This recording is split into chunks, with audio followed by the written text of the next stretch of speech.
ಮೇಷರಾಶಿಯವರಿಗೆ ನೋಡಿ, ನಿಮ್ಮ ರಾಶಿಯಿಂದ ಚತುರ್ಥ ಸ್ಥಾನಕ್ಕೆ ಗುರುವಿನ ಸಂಚಾರವಾಗ್ತಾ ಇದೆ.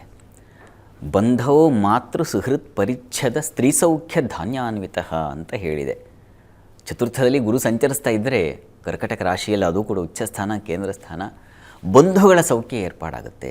ಮಿತ್ರರು, ಸ್ನೇಹಿತರು, ಅತ್ಯಂತ ಆಪ್ತರು ಅಂತ ಯಾರಂತಾರೋ ಅವರಿಂದಾಗಿ ಹೆಚ್ಚಿನ ಅನುಕೂಲಗಳನ್ನು ಪಡಿತಕ್ಕಂತಹ ಸಾಧ್ಯತೆ ಇದೆ. ಸುಹೃತ್ ಅಂದರೆ ಅದೇ.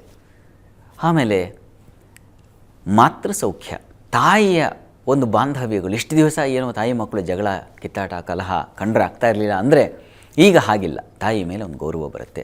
ಸಾಮಾನ್ಯವಾಗಿ ಹೆಣ್ಣುಮಕ್ಕಳಿಗೆ ತಾಯಿ ಅಂದರು ಅಷ್ಟಕ್ಕಷ್ಟೇ, ಅವರಿಗೆ ಅಪ್ಪಂದ್ರ ಮೇಲೆ ಜಾಸ್ತಿ ಪ್ರೀತಿ. ಆದರೆ ಈಗ ಗುರುವಿನ ಸಂಚಾರದಿಂದಾಗಿ ಹೆಣ್ಣು ಮಕ್ಕಳಿಗೂ ತಾಯಿ ಮೇಲೆ ಒಂದು ಗೌರವ, ವಿಶ್ವಾಸ, ಪ್ರೀತಿ ಇದೆಲ್ಲ ಉಂಟಾಗ್ತಕ್ಕಂಥ ಸಾಧ್ಯತೆ ಹೆಚ್ಚಾಗುತ್ತೆ. ಮತ್ತು ವಾಹನ ಸೌಖ್ಯ, ಗೃಹ ಸೌಖ್ಯ ಇವುಗಳೆಲ್ಲ ಹೆಚ್ಚಾಗ್ತಕ್ಕಂಥದ್ದು. ಯಾವುದೋ ಸೈಟು ನಿವೇಶನ ನೋಡಿದ್ವಿ, ಎಷ್ಟು ದಿವಸ ಆಗಿರಲಿಲ್ಲ, ಈಗ ಆ ಗುರುವಿನ ಬಲದಿಂದಾಗಿ, ಗುರುವಿನ ಸಂಚಾರದಿಂದಾಗಿ ಅಂಥದ್ದೊಂದು ಶುಭ ಫಲ ಏರ್ಪಾಡಾಗ್ಬಿಡುತ್ತೆ. ಚತುರ್ಥದಲ್ಲಿ ಗುರು ಸಂಚರಿಸುವಾಗ ಅಲ್ಲಿ ವಾಹನ ಮತ್ತು ಬಹಳ ಮುಖ್ಯವಾಗಿ ಭೂ ವ್ಯವಹಾರಗಳಾಗಿರಬಹುದು, ಕೃಷಿ ಉತ್ಪನ್ನಗಳಾಗಿರಬಹುದು, ಜಲ ಸಂಬಂಧಿ ಮಾಡ್ತಕ್ಕಂಥ ಯಾವುದೇ ಚಟುವಟಿಕೆಗಳು ಇವಳಿಗೆಲ್ಲ ಲಾಭವನ್ನು ಪಡಿತಕ್ಕಂಥ ಒಂದು ಶುಭ ಫಲವನ್ನು ಗುರು ಕರುಣಿಸ್ತಾನೆ. ಗುರುವಿನಿಂದಾಗಿ ನೀವು ವಿಶೇಷವಾದ ಧನಲಾಭವನ್ನು ಕಾಣ್ತೀರ, ಅದರಲ್ಲಿ ಯಾವುದೇ ಸಂಶಯ ಇಲ್ಲ. ನಿಮಗೆ ಭಾಗ್ಯಾಧಿಪತಿಯವನು. ಹೀಗಾಗಿ ಗುರು ದೇವ ಪಿತೃಕಾರ್ಯಗಳಲ್ಲಿ ಶ್ರದ್ಧೆ ಹೆಚ್ಚಾಗುತ್ತೆ.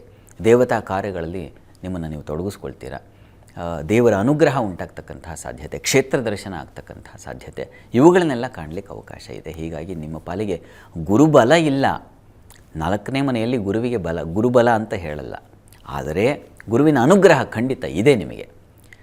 ಅಕಸ್ಮಾತ್ ಏನೋ ವಿವಾಹ ಇತ್ಯಾದಿಗಳಿಗೆ ಗುರು ಶಾಂತಿಯನ್ನು ಮಾಡಿಸಿ ಖಂಡಿತ ವಿವಾಹಕ್ಕೆ ಅವಕಾಶ ಇದೆ. ಅಂಥವುಗಳನ್ನು ಮಾಡಬಹುದು. ಅಂತೂ ನಿಮ್ಮ ಪಾಲಿಗೆ ಒಂದು ಸುಖ ಸ್ಥಾನದಲ್ಲಿ ಗುರು ಸಂಚರಿಸುವಾಗ ಸುಖ ಸಮೃದ್ಧಿಯನ್ನು ಉಂಟು ಮಾಡ್ತಾನೆ. ಇದಕ್ಕಿಂತ ಇನ್ನೇನು ಫಲ ಬೇಕು? ಪರಿಹಾರಕ್ಕೆ ಬೇರೆ ಬೇರೆ ಗ್ರಹಗಳ ತೊಂದರೆಗಳಿರುವ ಕಾರಣದಿಂದಾಗಿ ಈಶ್ವರನ ಆರಾಧನೆ ಮಾಡಿ ಅವು ಕೂಡ ನಿವಾರಣೆಯಾಗುತ್ತೆ.